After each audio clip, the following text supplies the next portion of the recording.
Shalom, sahabat pelita kehidupan yang dikasihi dan diberkati oleh Tuhan kita Yesus Kristus. Renungan harian hari ini, 26 Februari 2024, dalam Injil Markus 8 ayat 33. Firman Tuhan berkata, "Maka berpalinglah Yesus dan sambil memandang murid-muridnya, ia memarahi Petrus katanya, 'Enyalah iblis, sebab engkau bukan memikirkan apa yang dipikirkan Allah, melainkan apa yang dipikirkan manusia.'" Sahabat pelita kehidupan yang dikasihi dan diberkati oleh Tuhan kita Yesus Kristus, iblis bekerja sangat licik. Dia tidak akan mengganggu orang jahat, karena orang jahat sudah ada dalam kendalinya. Ketika orang telah melakukan kejahatan, sesungguhnya dia sudah terperangkap oleh tipu daya iblis. Sehingga orang jahat tidaklah menjadi target iblis. Target iblis adalah orang baik, orang saleh yang hidupnya dekat dengan Tuhan. Pasti terus diincar untuk dijatuhkan. Iblis tahu kelemahan manusia. Dia tahu kelebihan sekaligus kelengahan manusia, terutama dalam hal keinginan duniawi. Itulah sebabnya setiap anak Tuhan, hamba-hamba Kristus, akan digodanya dengan keenakan, kehormatan, kekayaan, materi jasmani duniawi, kedudukan, bahkan takhta dan wanita dan lain-lain.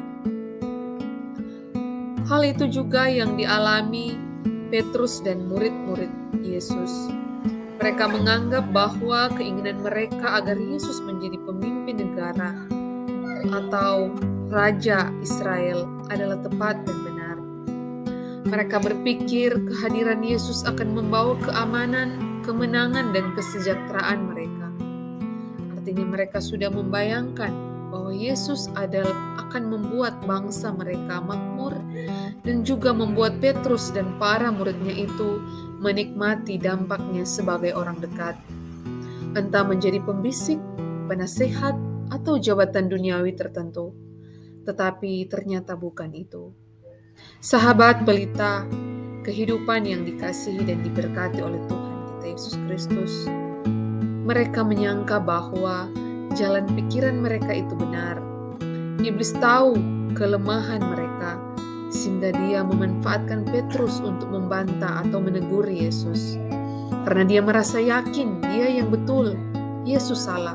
Seperti kata pengamsal, ada jalan yang disangka lurus, tetapi ujungnya menuju maut. Paulus juga dalam suratnya kepada jemaat di Korintus menegaskan hal-hal yang mirip dengan itu. Dia mengatakan bahwa iblis bersembunyi di balik keinginan, harapan, dan ambisi manusia, kemudian menjelma sebagai pahlawan.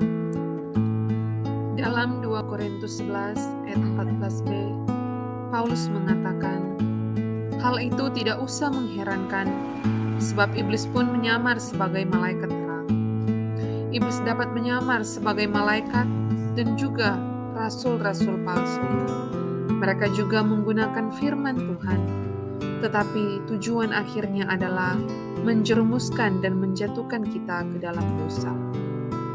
Sahabat pelita kehidupan yang dikasihi dan diberkati oleh Tuhan kita Yesus Kristus, itulah sebabnya Yesus mengatakan kepada Petrus bahwa ada iblis yang menguasai dia dengan berusaha menghalangi misi Allah di dunia lewat putra tunggalnya, Tuhan Yesus Kristus.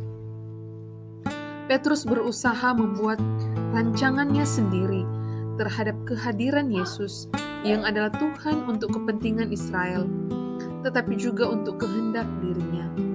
Memang baik mereka mengharapkan hadirnya pemimpin masyarakat atau negara yang baik, tetapi Yesus tidak hadir untuk hal yang sifatnya duniawi dan sementara itu. Karena Yesus adalah Raja di atas segala raja dan Raja yang berkuasa selamanya. Sehingga Petrus dan murid-murid Yesus yang lain tidak dapat merancang jalan mereka, baik untuk diri sendiri maupun untuk bangsa Israel terhadap Yesus. Yesus mengerjakan rancangan Allah bukan rancangan manusia yang terbatas dan sesaat itu. Seperti firman Tuhan dalam Yeremia 9 ayat 11, "Sebab aku ini mengetahui rancangan-rancangan apa yang ada padaku mengenai kamu." Demikianlah firman Tuhan, yaitu rancangan damai sejahtera dan bukan rancangan kecelakaan, untuk memberikan kepadamu hari depan yang penuh harapan.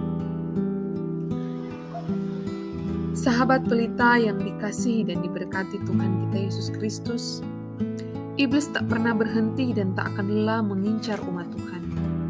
Berbagai tipu muslihat dia lakukan untuk menjebak kita.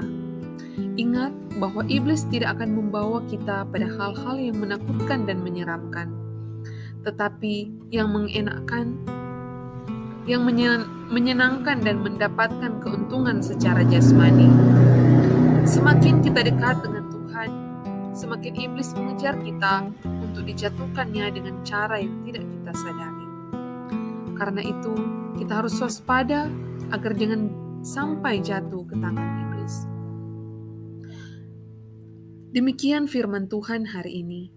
Maka berpalinglah Yesus dan sambil memandang murid-muridnya, ia memarahi Petrus, katanya, "Enyalah iblis, sebab engkau bukan memikirkan apa yang dipikirkan Allah, melainkan apa yang dipikirkan manusia." Waspadalah, karena iblis selalu bertopeng kebaikan. Dia berlaku seakan-akan wajar dan membuat segala sesuatu seperti rasional, masuk akal dan baik. Ya, iblis akan berwajah wajar, padahal itu adalah bagian dari jeratan liciknya. Lawanlah iblis dengan segala tipu dayanya. Jangan menjauh dari Tuhan.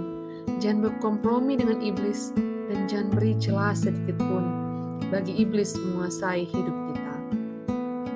Siaplah menderita dan pikul salib, apalagi saat ini kita sedang berada dalam minggu-minggu sengsara. Jangan mengikuti dunia dengan meninggalkan Kristus. Jangan utamakan dunia, utamakanlah Tuhan dalam segala hal. Dunia bersifat sementara, tetapi bersama Kristus kita menikmati kebahagiaan di dunia dan keselamatan kekal di surga mulia. Sahabat pelita kehidupan yang dikasihi dan diberkati oleh Tuhan kita Yesus Kristus, jangan biarkan iblis menguasai hidup kita. Jangan mencari, bahkan menjadi iblis demi kesenangan sesaat. Janganlah sengsarakan Yesus lagi. Tolak yang jahat meski harus menderita, sebab pastilah upah kita besar di sorga. Di bumi kita diberkati Tuhan dengan luar biasa, karena Kristus sangat mengasihi kita, lebih dari kita mengasihi diri kita sendiri. Amin. Mari berdoa. Tuhan Yesus, teguhkanlah iman kami di dalam Engkau, dan pakailah hidup kami hanya memuliakan Tuhan, meski pikul salib. Kasihanilah kami di dalam nama Tuhan Yesus. Amin.